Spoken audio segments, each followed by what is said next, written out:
Souviens-toi un peu triste cette semaine, mon cher Philippe, parce qu'on pleure évidemment, tout le sport azurien et le foot azurien pleure la disparition d'un grand homme, d'une légende, pas de l'OGC Nice, mais de l'AS Monaco. Et on voulait lui rendre hommage ce soir, parce qu'il a aussi fait du mal parfois à l'OGC Nice dans son jeu. C'est sûr, on ne pouvait pas dire un mot sur Jean Petit. Bon, on est dans une émission très rouge et noir, OGC Nice, Gym Tonic, mais à Nice, on aime Nice, mais on n'a jamais détesté Monaco. Ça n'a jamais été un club ennemi. Il y a des inimitiés avec d'autres clubs beaucoup plus fortes. Et c'est vrai que Jean Petit était un personnage particulier, un homme bien et un super joueur, une élégance, il respirait le foot, il avait un sens du jeu incroyable.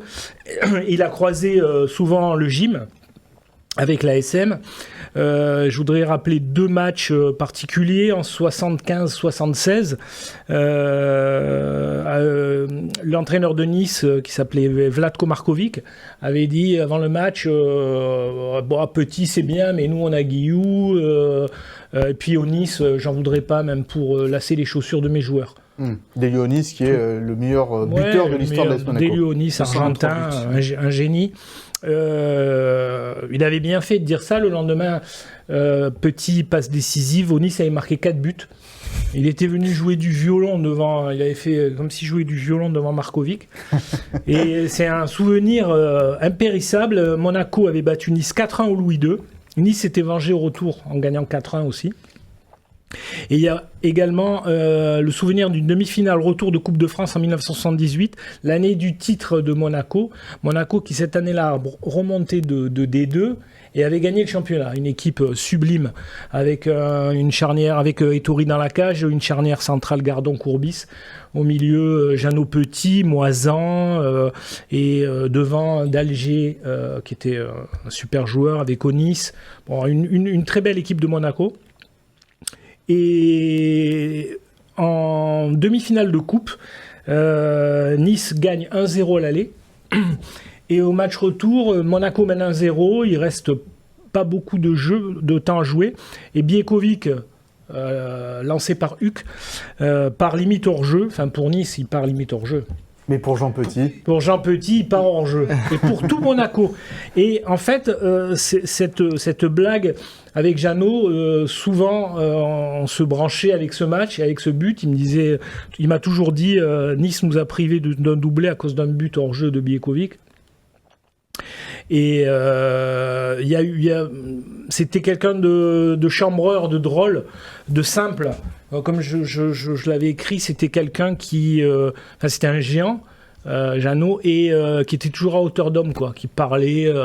C'était un régal de l'avoir au téléphone. Toujours joignable. Voilà. Et hier, j'ai appelé quelques Niçois, dont Huck et Baratelli, qui m'ont dit que Huck m'a dit que c'était un bel adversaire. Voilà, c'était un mec super technicien, le sourire, loyal. Il m'a dit, bon, contrairement à Courbis qui pouvait te couper en deux, jamais un coup méchant. Et Baratelli le connaît bien parce qu'ils ont joué en équipe de France ensemble. Enfin, il était de la Coupe du Monde 78. 78 tous les deux, mais tous les deux sur le banc. C'est ce que m'a dit Doumé hier. Il m'a dit que c'est le point commun qu'on a avec Jeannot, c'est Michel Hidalgo qui nous a pas fait confiance.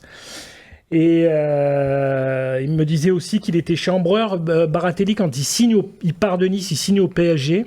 Il avait rencontré Jean de Petit à l'aéroport et Jeannot lui a dit, mais tu es fou, tu vas à Paris, mais il pleut tout le temps.